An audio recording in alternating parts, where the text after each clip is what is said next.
Welcome to The Making of a Nation, American History in VOA Special English. In the summer of 1858, two candidates campaigned across the state of Illinois for a seat in the United States Senate. That seat belonged to Stephen Douglas from the Democratic Party. He was seeking re-election. His opponent was a lawyer from the newly established Republican Party. His name was Abraham Lincoln. This week in our series, Frank Oliver and Larry West tell us about this campaign of statewide but also national importance.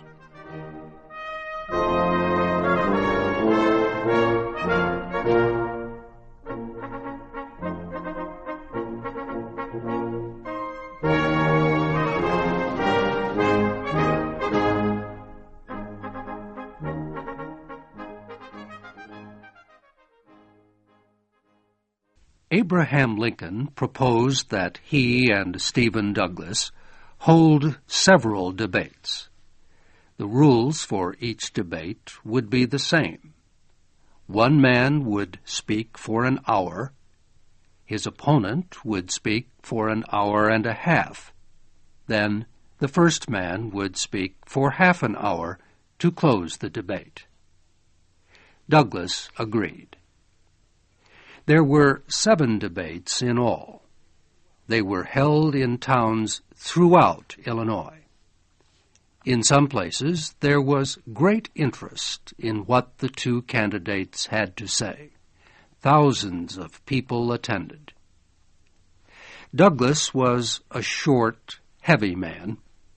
One reporter said he looked like a fierce bulldog. Douglas' friends and supporters called him the Little Giant. Lincoln was just the opposite. He was very tall and thin, with long arms and legs. His clothes did not fit well, and he had a plain face, one which many thought was ugly. He looked more like a simple farmer than a candidate for the United States Senate.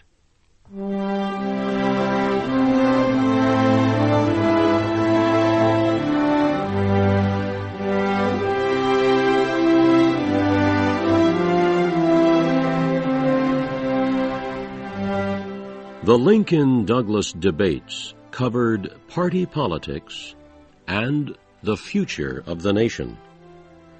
But everything the two men discussed was tied to one issue: slavery. Douglas spoke first at the first debate. He questioned a statement made in one of Lincoln's campaign speeches. Lincoln had said that the United States could not continue to permit slavery in some areas while banning it in others. He said the Union could not stand so divided. It must either permit slavery everywhere or nowhere. Douglas did not agree. He noted that the country had been half slave and half free for 70 years. Why then, he asked, should it not continue to exist that way? The United States was a big country. What was best for one part might not be best for another. Then Douglas questioned Lincoln's statement on the Supreme Court's Dred Scott decision. Lincoln had said he opposed the decision because it did not permit Negroes to enjoy the rights of citizenship. Douglas said he believed the decision was correct. He said it was clear that the government had been made by white men for white men. He said he opposed Negro citizenship. I do not accept the Negro as my equal, Douglas said, and I deny that he is my brother. However, he said, this does not mean I believe that Negroes should be slaves. Negroes should enjoy every possible right that does not threaten the safety of the society in which they live. Every state and territory must decide for itself what these rights will be. Illinois decided that Negroes will not be citizens, but that it will protect their life, property, and civil rights. It keeps from Negroes only political rights, and refuses to make Negroes equal to white men. That policy satisfies me, Douglas said, and it satisfies the Democratic Party. Then Lincoln spoke. First, he denied that the Republican Party was an abolitionist party. "I have no purpose," he said, "either directly or indirectly, to interfere with slavery where it exists. I believe I have no legal right to do so, nor do I wish to do so. I do not," Lincoln said, "wish to propose political and social equality between the white and black races. But," he went on, "there is no reason in the world why Negroes should not have all the natural rights listed in the Declaration of Independence, the right to life, liberty, and the pursuit of happiness."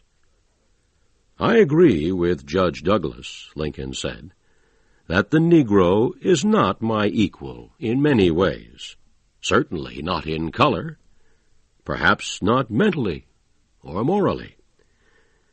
But in the right to eat the bread that his own hand earns, he is my equal, and the equal of Judge Douglas, and the equal of every living man." Lincoln then defended his statement that the United States could not continue half slave and half free. He said he did not mean that customs or institutions must be the same in every state. He said it was healthy and necessary for differences to exist in a country so large. He said different customs and institutions helped unite the country, not divide it. But Lincoln questioned if slavery was such an institution. He said slavery had not tied the states of the Union together, but had always been an issue that divided them. How had the country existed half slave and half free for so many years? Lincoln asked. Because, he said, the men who created the government believed that slavery was only temporary. Once people understood that slavery was not permanent, the crisis would pass. Slavery could be left alone in the South until it slowly died. That way, Lincoln said, would be best for both the white and black races.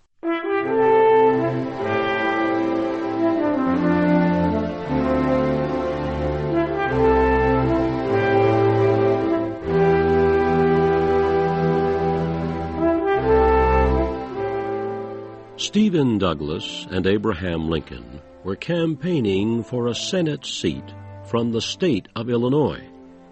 But their debates had national importance, too. Douglas expected to be the Democratic candidate for president in 1860. His statements could win or lose him support for that contest. Whenever possible, he tried to show that he was a man of the people, like Lincoln. He tried to show that his Democratic Party was a national party, while the Republican Party was a party only of the North. And he tried to show that Lincoln's policies would lead to civil war. Lincoln, for his part, may have looked like a simple farmer, but he was a very smart lawyer and politician. He asked questions which he knew would cause trouble for Douglas. He wanted to create a split between Douglas and his supporters in the South. Lincoln also wanted to keep alive the debate over slavery. That, he said, is the real issue. That is the issue that will continue in this country when these poor tongues of Judge Douglas and myself are silent. It is the eternal struggle between right and wrong.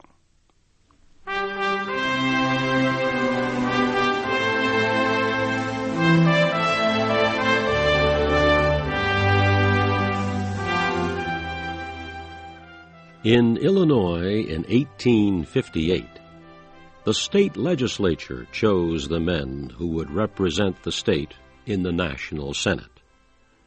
So Stephen Douglas and Abraham Lincoln had to depend on legislative support to get to Washington. On Election Day, the legislative candidates supporting Lincoln won 4,000 more popular votes than the candidates supporting Douglas. But because of the way election areas had been organized, the Douglas Democrats won a majority of seats. The newly elected legislature chose him to be senator. Lincoln was sad that he had not won, but he said he was glad to have tried. The campaign, he said, gave me a hearing on the great question of the age, which I could have had in no other way. And though I now sink out of view and shall be forgotten, I believe I have made some marks which will tell for the cause of civil liberty long after I have gone. Many people, however, did not think Abraham Lincoln would be forgotten. His campaign speeches had been published everywhere in the East. His name was becoming widely known. People began to speak of him as a presidential candidate. To win the presidential election of 1860, the Republican Party had decided it needed a man of the people. He must be a good politician and leader. He must be opposed to slavery, but not too extreme. Many people thought Lincoln could be that man. After the election in Illinois, Lincoln made several speaking trips in the western states. In none of his speeches did he say he might be a candidate for president in 1860. If anyone said anything about Lincoln for president, he would answer that he did not have the ability. Or he would say there were better men in the party than himself. Lincoln said, "Only events can make a president." He would wait for those events.